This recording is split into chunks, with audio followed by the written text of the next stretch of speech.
Hi, today we're talking about how a picture exchange can promote speech for your nonverbal child. Let's talk about it. My name is Celeste. I've been in the fields of ABA for over 12 years, and in that time, I've coached and empowered hundreds of parents on how to better connect with their autistic child, how to really get in their world and teach meaningful everyday skills. And today, we're talking about how PECS can actually promote speech. A common misconception I hear from parents is like, why are we starting with this picture exchange? Or why are we doing sign language? I really don't want to go that route. I'm afraid it's going to make him dependent on the picture exchange and he's not going to want to talk. I really want to target speech. Why aren't we working on this? And to that, sometimes the answer is he's not ready.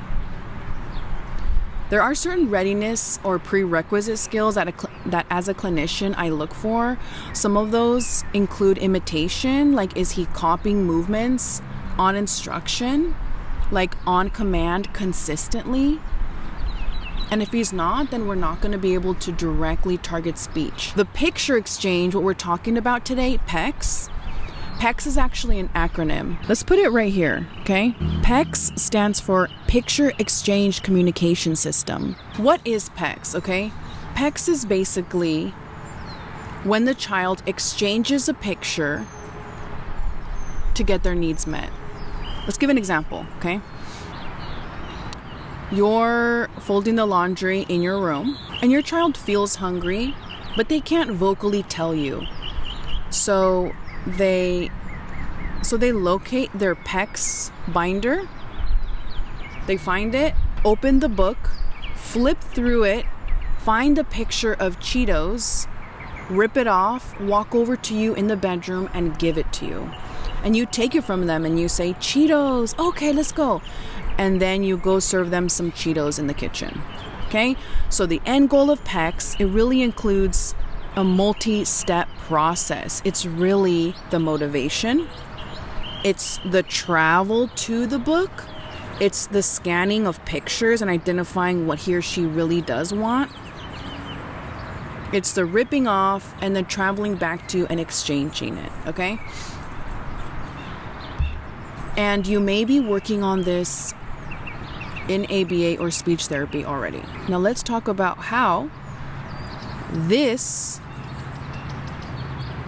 mode of communication that doesn't require any speech from your child actually sometimes ends up with kids talking.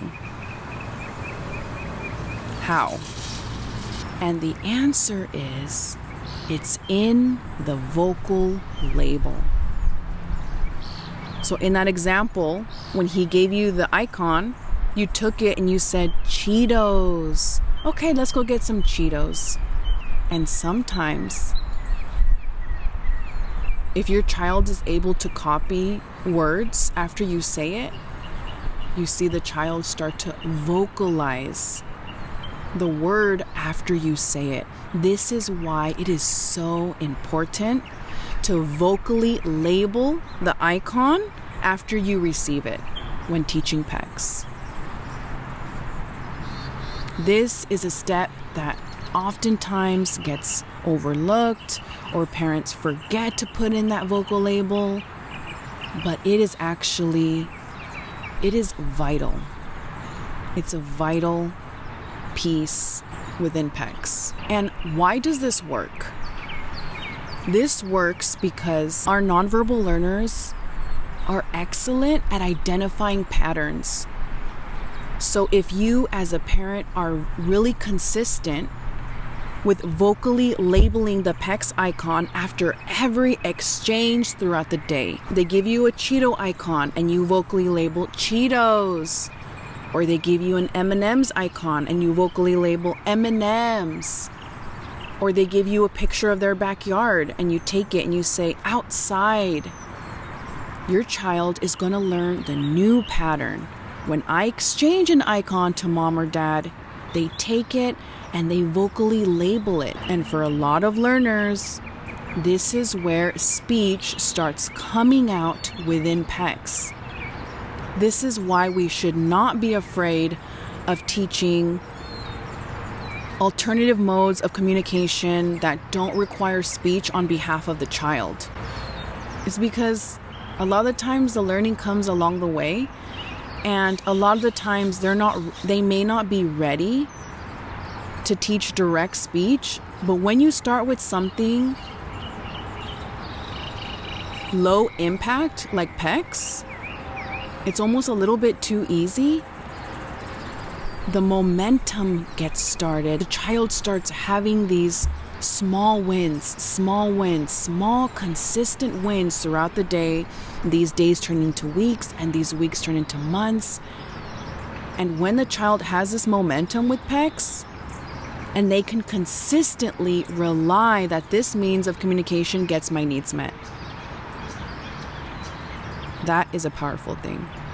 Parents, I really encourage you to please continue vocally labeling your child's wants and needs when they're learning PECS. As soon as that picture icon hits your hand, I want you to label it loud and clear, whatever label it is, right? This is why the first step to speech isn't always speech. It's in the power of your vocal label. Your child learns the pattern, and then they start imitating or copying those vocal words. That's communication 101 right there. Like, if you're learning PECS, if your child is learning PECS, and you have that down, you're solid, you're golden. I hope this video was helpful. From your favorite BCBA, you got this.